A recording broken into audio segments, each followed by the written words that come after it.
दरम्यान एकनाथ खडसेंनी 167 कोटींचा महसूल चोरला। आता त्यांना चप्पल घालायलाही पैसे शिल्लक राहणार नाहीत असा हल्लाबोल गिरीश महाजनांनी केलाय।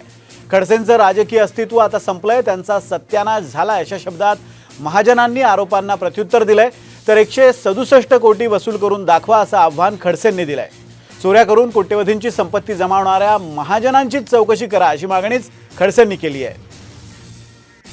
आता या महाशयांना आमच्या खडसेंना 137 कोटी रुपये दंड, महसूल चोरला, स्वतःच्या शेतातला मुरुम 84 एकर मधला विकला म्हणून झालेला आहे।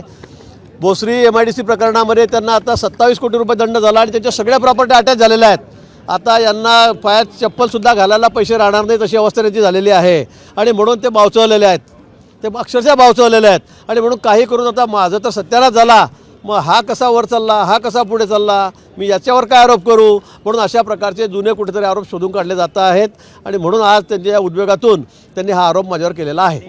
जामनेर शहरामध्ये भाड्याच्या खोलीत राहणारा अशा ठिकाणी याच्याकडे करोडो रुपयाची मालमत्ता आली कशी? चोऱ्या केल्याशिवाय, दरोडे घातल्याशिवाय आली आहे का? याचं उत्तर दिलं पाहिजे ना, नाही तर अँटी करप्शनकडून चौकशी करावी सरकारने की जे 137 कोटीची नोटीस दिलेली आहे ते त्यांनी माझ्याकडून वसूल करून दाखवा। मी त्यांना बऱ्याचदा आव्हान देतो, मग पळ काढतो, शेपूट घालतो।